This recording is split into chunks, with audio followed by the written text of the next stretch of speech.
Hi, everyone. Welcome to Power Burst number 8. And in this session, Tara and I are going to respond to the question, how do we distinguish when it is appropriate to introduce independence in our children? Now, that's a pretty loaded question, and we're probably not going to cover all of it in just a few minutes, but we're just going to cover a few key points to support answering that question for today. So, and Tara has an interesting story to share with us on that topic. Yes, so I was having a conversation with a young person, and they had been describing that they had been supporting another young person to apply for a job. And he was sort of kind of curious as to why he knew that the friend had a job previously. And he was like, how did you apply for the job before? And he said, oh, my parents did it for me. So the young person that I was talking wasn't kind of making any sort of judgment on this, but he said it really got him thinking. And he is a 17-year-old young person who lives independently. But he said it got me thinking about actually all of the things that my parents did, the small things that they did as I was growing up. And he described how if he ever maybe borrowed a little bit of money off his dad, and because he didn't have his pocket money, whatever, his dad was like, well, you need to pay me back, and you have to pay it back by a certain point, or I'll be adding interest. And and then there was other little things that he shared, like showing him how to write his own CV for himself, and they tinker on cars a lot, and sort of working out how to change a tire or to fill up the water, for the washers in the car. So by reflecting on this, he was like, he said it really annoyed me at the time, but I'm so grateful for the small things that my parents showed me throughout my childhood that enables me to be as independent as I am now. Yeah. And I think that there's a lot of mentorship involved there, right? When he provides those examples of his dad and doing those activities with his dad, the changing of the tire and so on, is where his dad was providing mentorship so that he himself could be independent at a later date in that particular activity. So that if he was, pulled over on the side of the road with a flat tire, he would be able to be independent. So I do think that it was wonderful that his dad had the insight to be able to slowly teach his son how to do a number of different tasks. Yeah, absolutely. And listening to him reflect on this, and yes, that even though at the time he might not have felt that, at times that he was sort of disgruntled about this, but actually as a 17-year-old young person living independently, that he was able to reflect back on that and to be really grateful for that. And to be really grateful.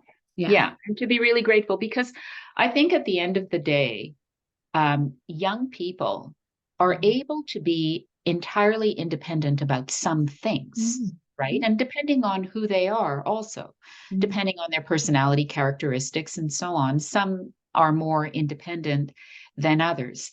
But young people also know when they need some guidance and some mentorship, and they appreciate it. And they may not necessarily show appreciation in the moment, but they do appreciate the knowledge. So I think that is what he was sharing with you, was, this gratitude that, some of the things that he may not have been able to figure out on his own in the moment, that his dad was there to help him with that. Now, that wouldn't always be needed, right? I think that there, in some cases, there really is an opportunity for parents in the moment when they're communicating with their children of any age to stop and notice the situation, and to say, okay, how is my child in this situation? How independent can they be? How independent are they? How much do I need to step in to support my child in the moment? Yeah. Right? And I think that is there is no specific recipe for that. No. It really depends on the child, how old they are, and again, going back to their abilities and their interests and their learning styles and all of that, to say, what do I need to support my child in? And if I don't need to support my child, maybe it's good to see if they can be independent in this particular scenario, because at the end of the day, we want to encourage independence. Yeah, absolutely. And I think, what that's, so important to kind of notice, isn't it? And I think we can also notice in that noticing that we can have those interactions with our children, young people, that where we can ask them, that we can come up with that together. We think about sort of, significant, changes, whether that's a change in school or they're getting a little bit older, so they might be learning to drive, or, there might be things, or maybe starting to even look for jobs, or even, events that might happen in younger life, is that we can have those conversations. How can I best support you? And what small steps would you like to take? Are you kind of comfortable with that would enable you to approach this independently? So we can ask those questions. And have that as something that we can co-create, that we can collaborate together on. And, I think from the story that the young person told me yesterday, again, it really highlighted the power of the small, these small incremental kind of steps. And if we're doing that consistently, inviting that independence at different points, that then, when they've got an accumulation of that when they're older, as with this young person who's kind of noticing, wow, there was all these little things that happened, were done, that's enabled me to be independent now as a young adult. I think we can, the power of the small steps, asking, being curious, how can we do this together? And also, our conversation is, made me think about my own child, about my daughter, who's I'm like, wow, she's far more independent than I was at her age. But also, rather than just observing that and let it kind of go by, noticing that and amplifying that, wow, you've managed to do that, and you've just done that on your own. Wow, how did you do that? What made you think about, what is it about you that's kind of enabled you to come up with taking the initiative on that? And in that, it's that complementing, and that we're amplifying the strengths and the importance of those existing kind of decisions that they're making around independence. Yes.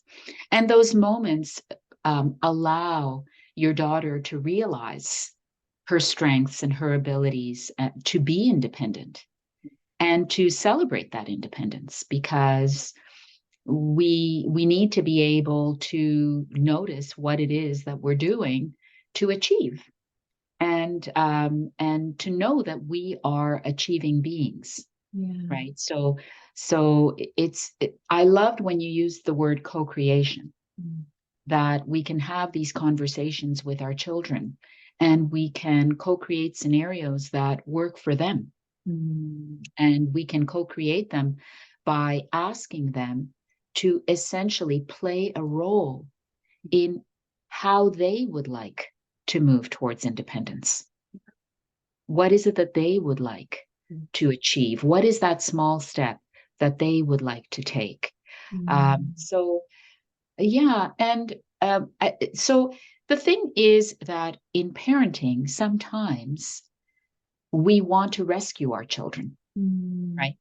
We want to rescue them. We want to say, oh, you know what? You're not able to do that. Let me do this for you.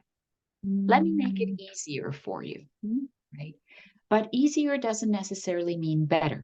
No. Right? Easier doesn't necessarily mean that they're going to be able to actually become autonomous, right? As they practice and try things out. Yeah. So, yeah. Yeah.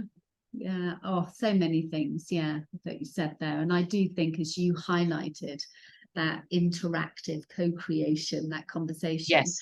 can Yes. enable those what might be sometimes difficult conversations when Yes. we're asking them what they want and how can we do this together. It kind of makes a difference to the Yeah. interaction. So much. I think we could actually do a whole podcast on this, couldn't Yes, we, I think so. really? Yeah. So I suppose what would be our question to our watchers and our listeners? You know, I suppose we just invite you to always notice what you're doing well already in terms of how you're inviting your young people, children, young people in your lives to be more independent.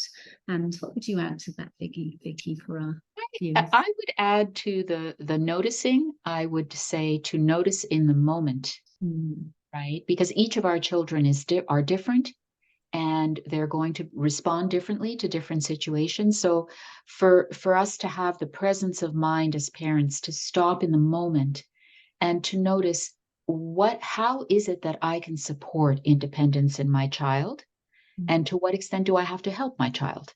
Yeah, that's wonderful. Thank you. Thank you. Well, thank you for listening, everybody, and we'll Thanks. see you soon. See you next time.